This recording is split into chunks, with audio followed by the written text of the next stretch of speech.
What is up, watch friends? Welcome to Friday, or Friday, as some people say. But hey, man, it's Friday to me, and Friday to all of us. And hope you all had a good week. And today is the Q&A, which we do every Friday, as most of you know. But if you don't know, or you're a new subscriber, all you got to do if you want to participate in the Q&A, just ask your question in the comments section below, and we'll feature it on an upcoming Q&A. So that's all you got to do. Today I am wearing my Rolex GMT Master 2.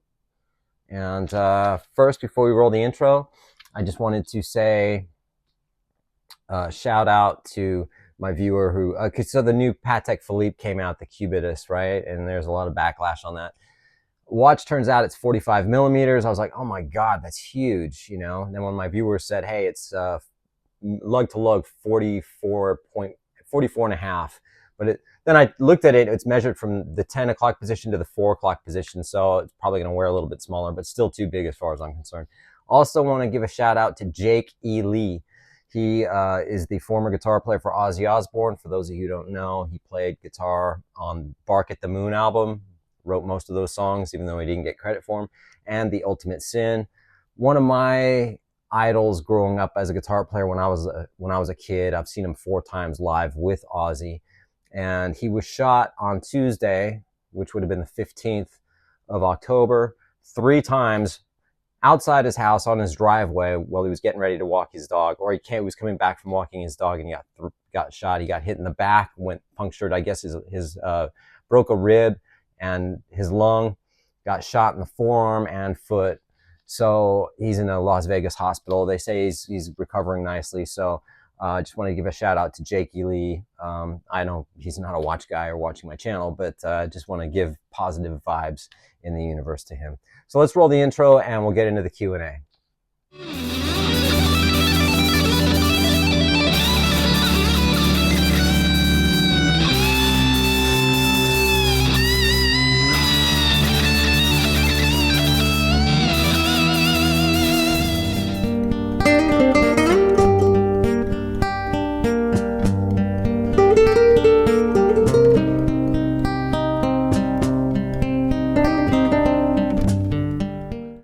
Alrighty, so this first question comes from Elon _101.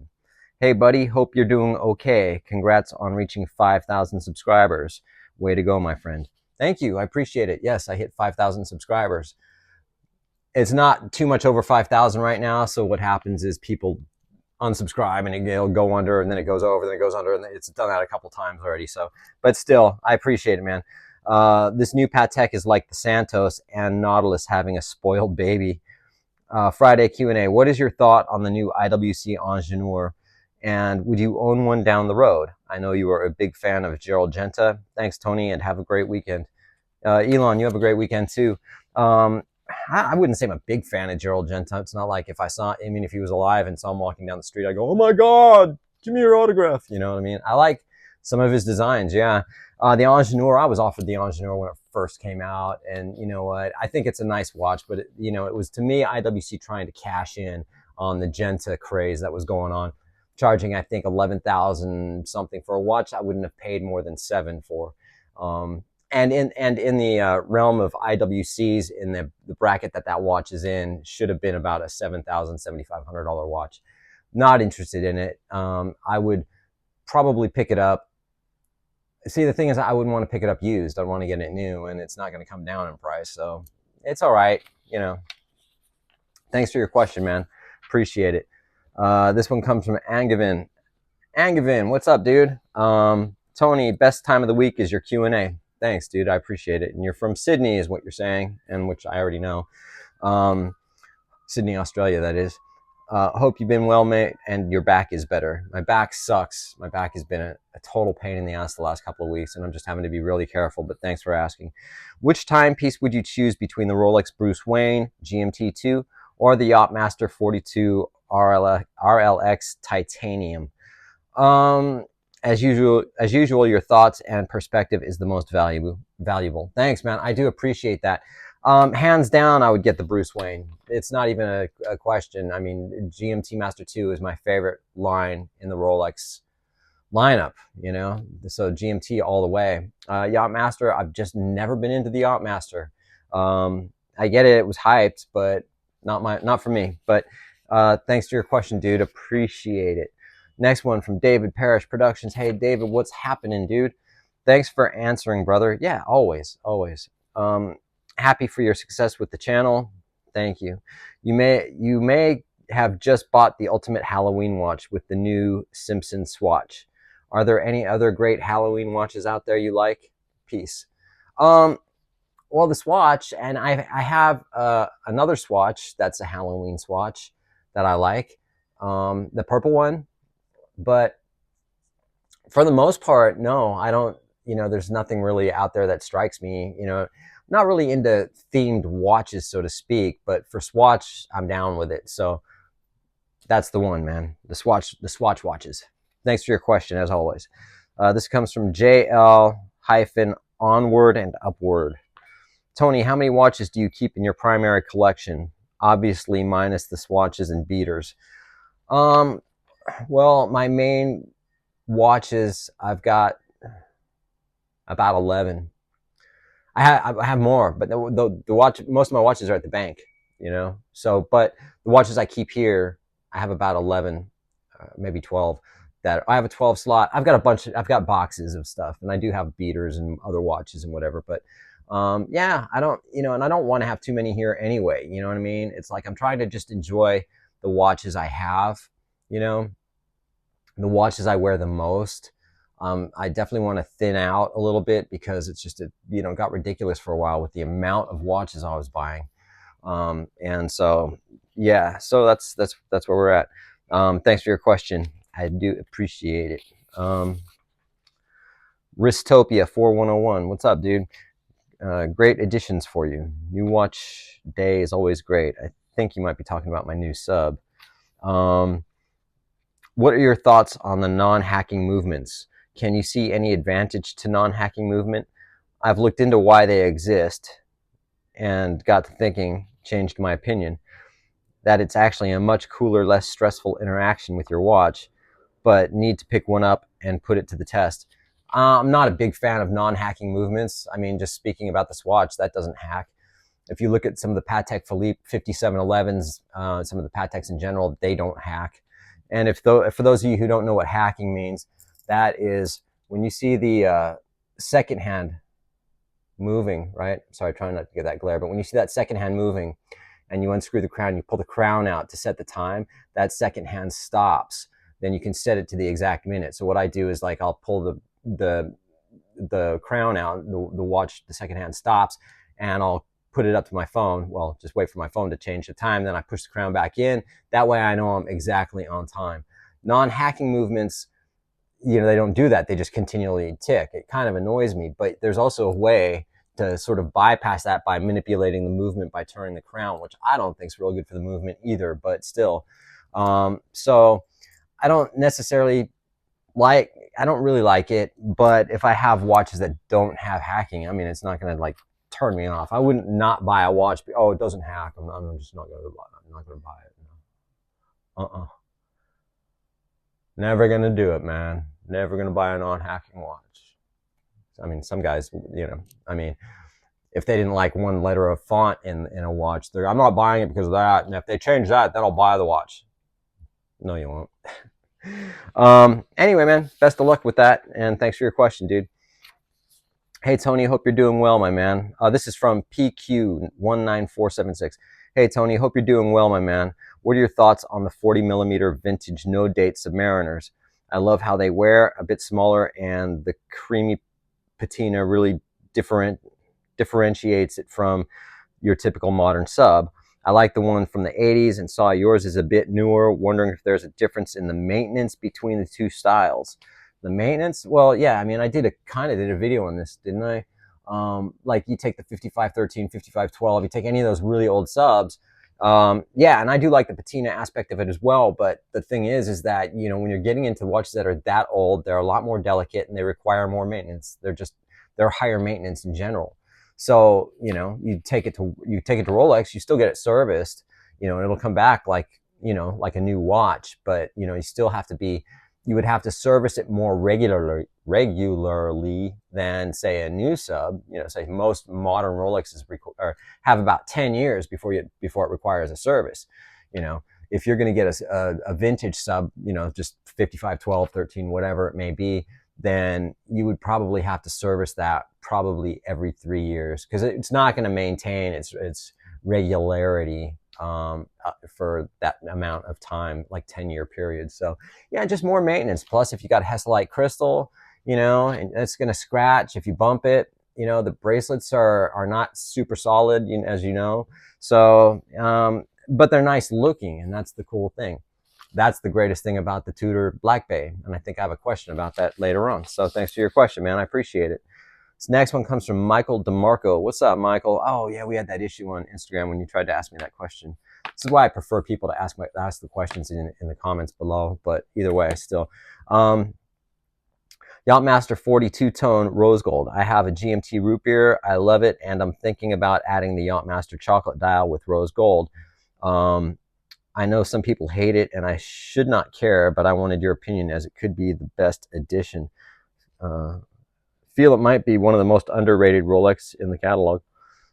I mean, it's okay, you know. I mean, I'm not into two-tone in general, but I love the brown dial on not only on the Yachtmaster, but on the Datejusts.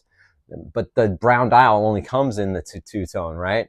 Or if you want a date solid gold, then you can get that as well. It's not bad, dude. But if you have a root beer, did you say you have a root beer? I think you did. Either way, it's if you like it, dude, that's all that matters, man. You know, I say that all the time, but it's a nice looking watch. You know, it's a nice looking watch. This one comes from JJJFFFPPP. 2 days ago, I was talking to two watchmakers, and I happened to mention Bell and Ross and how I'd never seen one in the wild, and I don't know who buys them. I don't either, man. My AD carries them, and Juan said he's not sold one since he's been there in like the 6 years he's been there. They both spoke up and said Bell and Ross are very nice and well made, so I've started searching them pre-owned. I always liked the square ones, but I was worried they might be a U-boat situation.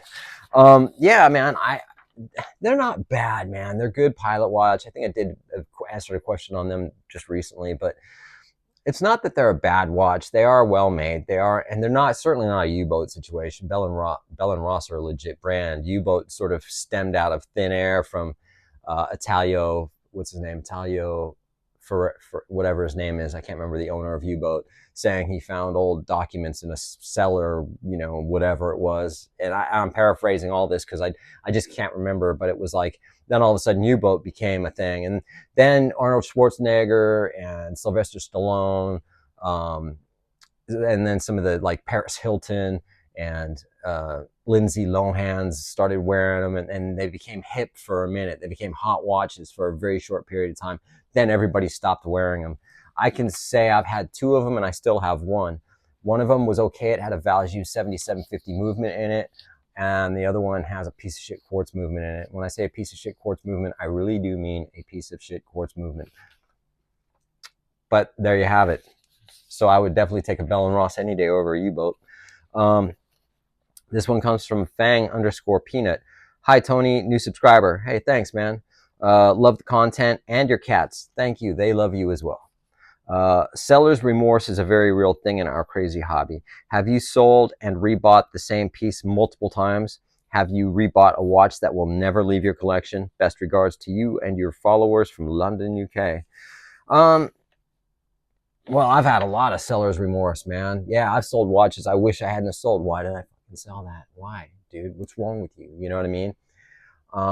And when I sell watches, usually to make room for a different watch that I want, or I was going through a phase or whatever it is. And yeah, but I haven't rebought anything. And there's probably a bunch of them I would if I, you know, if I could.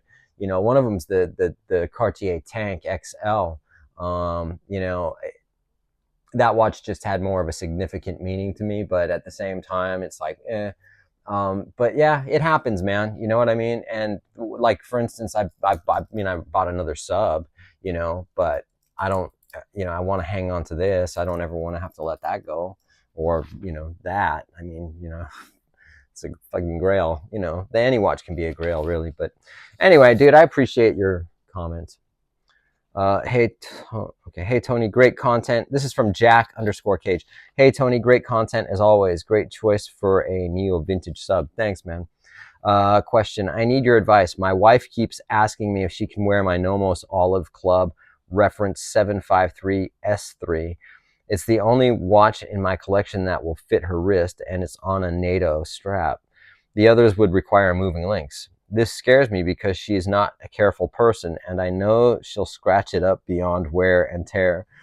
I've politely told her no because my watches are the one thing in my life that are off limits. I wouldn't dare light her Joe Malone candles, which are purely for decoration, or wear her expensive slippers to wash the car. That being said, I feel bad. Am I being wise to saying no to her wearing my Nomos, or am I being an arsehole? You're from England or Australia? I don't want to get in the middle of your marital affairs, dude. I mean, fuck, let her wear the watch, dude. Yeah, you don't want, you tell a woman no, dude, something like that, they're going to remember that shit for the rest of your life and then afterlife. And then when you get reincarnated into someone else, she's going to come back as someone else and remember that shit, dude. Buy her one. They aren't that expensive, man. You know, get her something, make her happy. Happy wife, happy life, right? Anyway, dude, best of luck with that. Appreciate it. This next one comes from Nicholas Sadlier.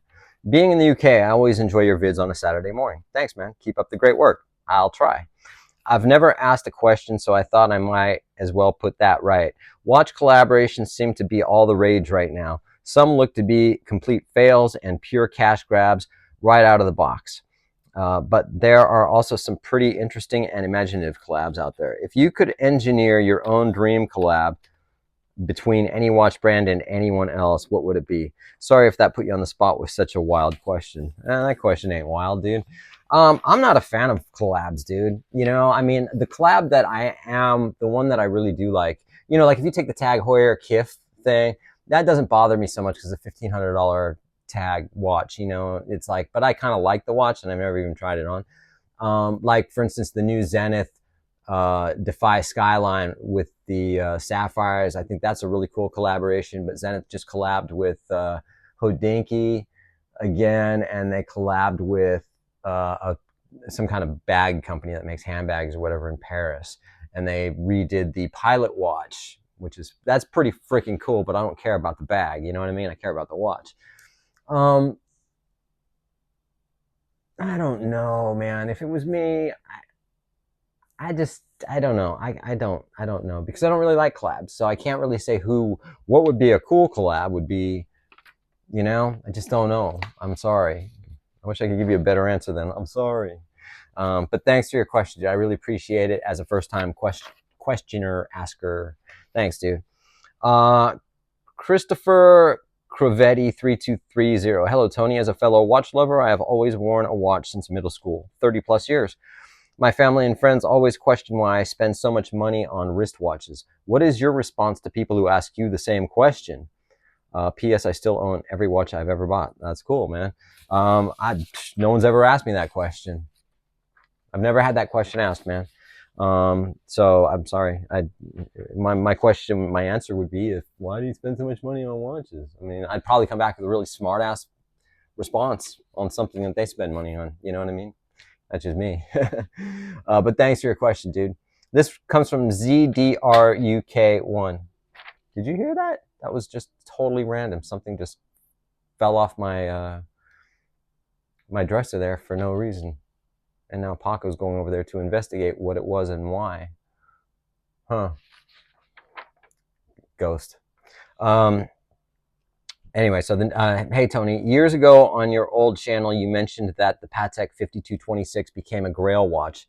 When they announced it, you also said that you probably couldn't afford to buy it. My question is, how do you decide what to buy and how long you want to save it before you pull the trigger on a watch?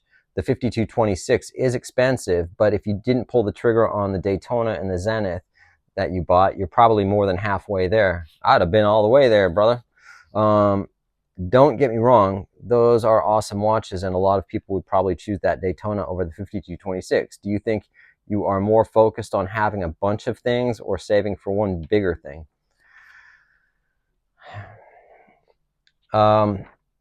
No, it's not about quantity. It's about quality. I do have a lot of watches, but that's because I like them and not because I don't want a big collection. That's why I'm sold some of them. But it's not about having a big, a lot of people think I'm a watch collector, and I'm really not. I'm a watch enthusiast that has more than a few watches, and that's just because I love watches, but I'm not a collector.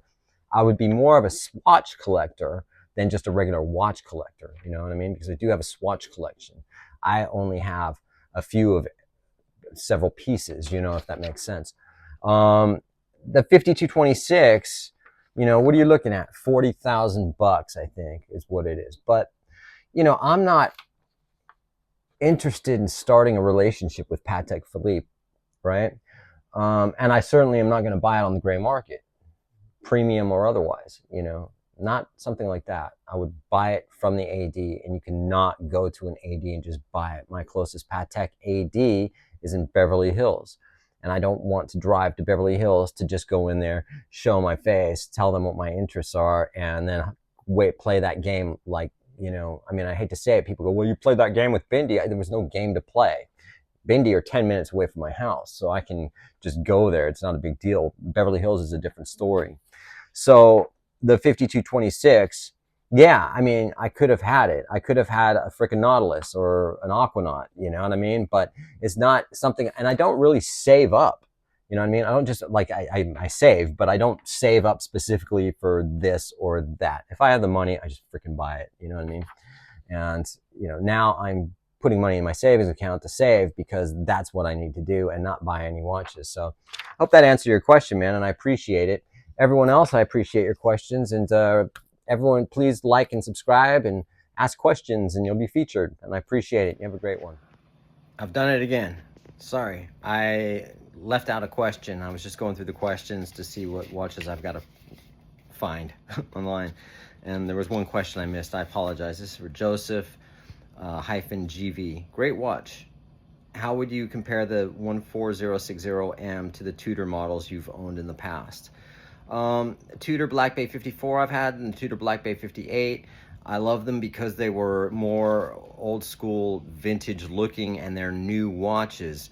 So if you want a vintage looking watch, but a new watch where you don't have to baby it as much or look after it, then, yeah. But then when you got the Rolex, you're looking at the all-time classic ultimate dive watch, you know what I mean? And just, it's iconic. The Tudor Black Bay 58 is not an icon, neither nor will be the 54, but just wanted to let you know that I didn't, I knew I had a question from that, and I'm glad I found it. But thanks, man, I appreciate it.